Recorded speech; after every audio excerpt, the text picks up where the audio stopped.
All right, let's dive right in. We're talking about the rules that let people not just lead, but absolutely dominate. These are the secret principles that history's most powerful people, and yeah, its most cunning strategists, have used to literally shape the world. The real question is, how can you use them to build your own empire? First things first, we've got to tear down this myth that being strategic or clever is somehow a bad thing. A lot of people want you to be naive, to be easy to manage. But just ask yourself, do you want to be a replaceable part in someone else's machine, or do you want to be the one who designs the whole thing? You see, it all comes down to mindset. The naive person, they get dragged into pointless arguments. They're always trying to prove how smart they are. But the winner? Think of a Tony Stark or a real-world titan like Elon Musk. They're playing an entirely different game. They are laser-focused on the big prize, the ultimate victory, and they make themselves so valuable that if they left, the whole system would feel it. And that right there is the attitude. Look, Steve Jobs didn't go out of his way to make enemies, but he sure wasn't going to water down his world-changing vision just so everyone would like him.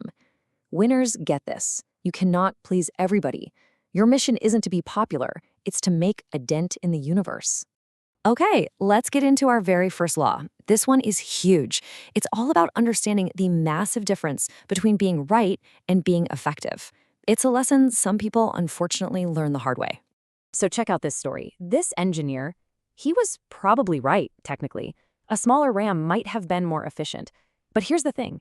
He was obsessed with proving his own intelligence. He won a tiny intellectual argument, but he lost the entire war and his life because he totally misread the room. The king didn't want a physics lecture, he wanted obedience and victory. Now let's look at the flip side. Sir Christopher Wren, one of the greatest architects ever, knew these extra pillars were completely useless. But did he argue? Did he make a scene? Nope. He kept his eyes on the real prize, getting his masterpiece built. He let the mayor have a small win for his ego. And guess what? Years later, the truth came out on its own. He played the long game and won. All right, on to our second law, how acting with boldness can literally bend reality to your will. See, hesitation creates doubt, but conviction creates followers. And I can't think of a better example than the guy who sold the Eiffel Tower twice. I mean, that sounds completely insane, right? But Victor Lustig didn't have some complex, magical trick. What he had was pure, raw, unshakable confidence.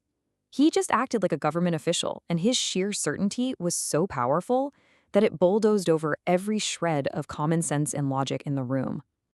You see, boldness creates its own momentum. When people see you acting with absolute certainty, they're just naturally drawn to it. They want to believe in you. Lustig's first success wasn't a one-off. It was his proof of concept. So he went back and did it again because he knew that absolute conviction is almost hypnotic. And this isn't just about con artists. Take a look at Ivan the Terrible. He's a 13-year-old kid, a prisoner who's been tortured for years. On paper, he has zero power. But he understood something crucial. Power is a performance.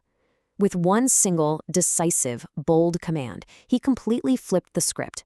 The guards obeyed, not because he was strong, but because he acted like he was in charge.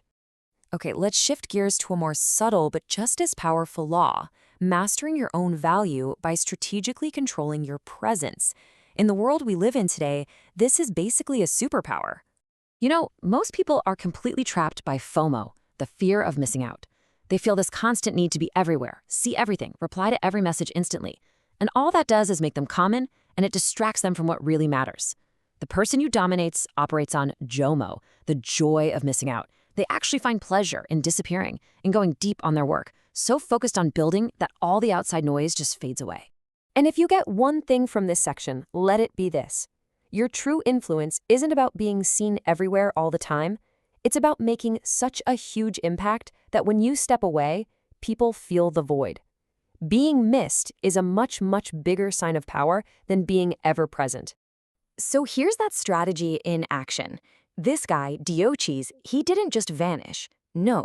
First, he made himself absolutely essential. He was the only guy who could bring justice and order. Then, and only then, did he step away. The chaos that followed was the ultimate proof of his value. And the people didn't just ask him to come back. They handed him a crown. So this brings us to the tough question you have to ask yourself. Right now, today, if you just disappeared, stopped answering your phone, stopped showing up, would things fall apart? Would people scramble to get you back?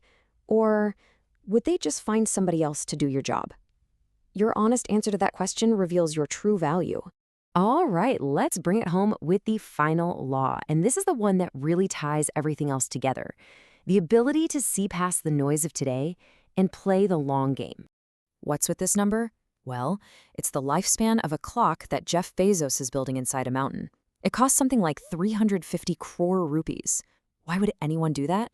Because it's a constant, massive reminder to think on a scale that makes our daily worries seem totally insignificant. That, my friends, is a king's vision.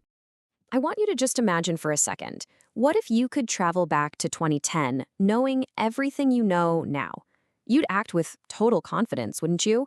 You'd invest, you'd build, you'd make bold moves without a second of hesitation because you already know the outcome. Well, that's exactly how a leader with a true 10-year plan operates today. They can already see the future they're building, and it gives them a kind of power that looks almost magical to everyone else. So we're going to end on this. The ancient warrior who could see the next move on the battlefield was a legend. Today, the warrior in the boardroom or in the tech world who can see the next decade is the one who dominates. So forget about next week, forget about next quarter. I'm asking you, what is the grand 10-year game that you are playing? Because your